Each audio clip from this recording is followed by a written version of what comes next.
Kami dari Universitas MH Tamrin, kelas AKPA 9, dan dari kelompok 11 yang terdiri dari Nadia Livia,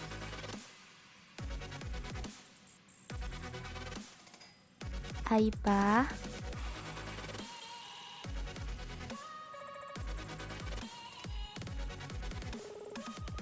Arsi Rama Hasanah, dan Yulia Fajarianti. Di sini kami akan membahas tentang audit sampling.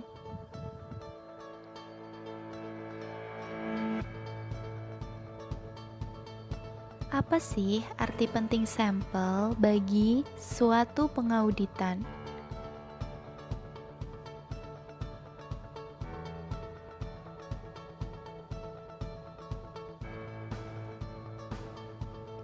Sampling audit adalah penerapan prosedur unsur-unsur suatu saldo akun atau kelompok transaksi yang kurang dari 100% dengan tujuan untuk menilai beberapa karakteristik saldo akun atau kelompok transaksi tersebut.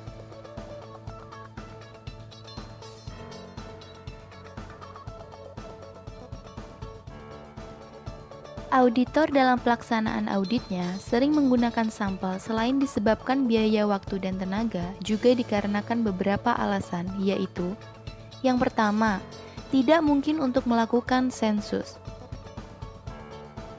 Yang kedua, pengujian sering bersifat merusak sampel.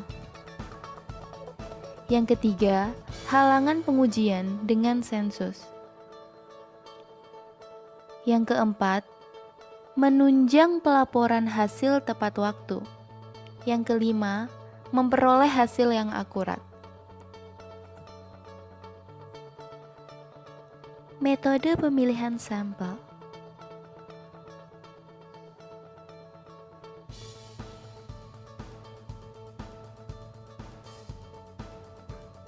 Banyak cara yang digunakan untuk memilih satu sampel, namun secara garis besar, pemilihan sampel dapat dikelompokkan menjadi dua, yaitu metode pemilihan sampel probabilitas dan metode pemilihan sampel non-probabilitas. Metode pemilihan sampel probabilitas.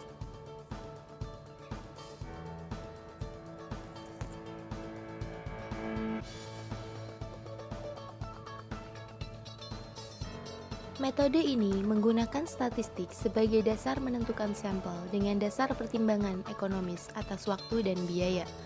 Kemampuan generalisasi metode ini dapat dipertanggungjawabkan karena menggunakan statistik untuk menentukan ukuran sampel. Ada pemilihan sampel acak sederhana, pemilihan sampel sistematis, pemilihan sampel acak berdasarkan starta, pemilihan sampel berdasarkan kelompok, dan pemilihan sampel area. Selanjutnya, metode pemilihan sampel non-probabilitas.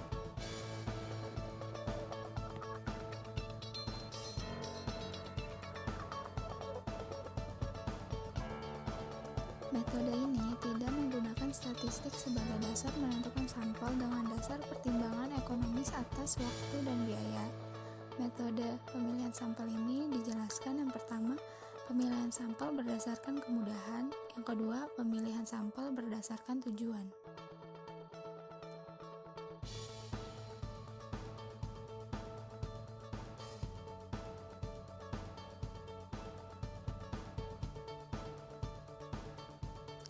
Sampel representatif.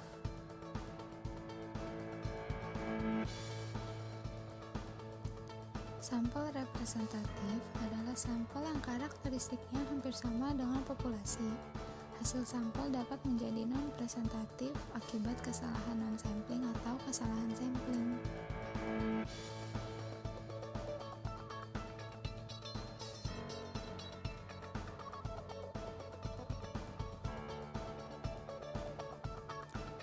Sampel yang representatif harus dilakukan dengan ketentuan bahwa: yang pertama, dapat menghasilkan gambaran yang dapat dipercayai dari populasi. Yang kedua, dapat menentukan presisi dari hasil penelitian. Yang ketiga, sederhana. Dan yang keempat, memberikan keterangan akurat.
Sampling audit dalam pengujian rinci.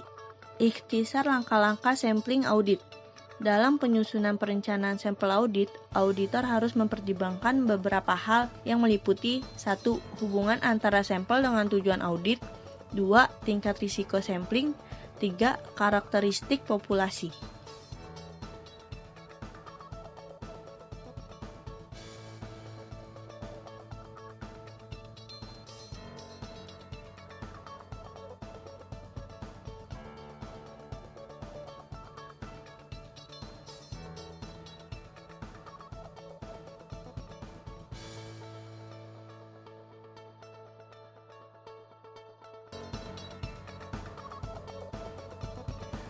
Prosedur pengujian pengendalian.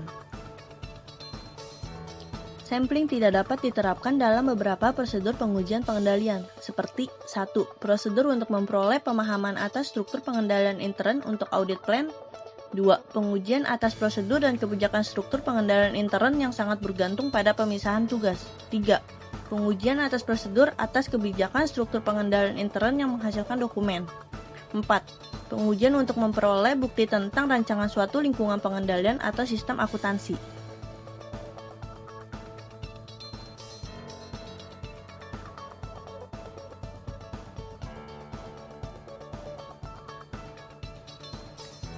Bila prosedur audit tidak mungkin diterapkan, auditor harus mencari penyebabnya dan mempertimbangkan sampel tersebut sebagai penyimpangan dari prosedur untuk tujuan penilaian sampel.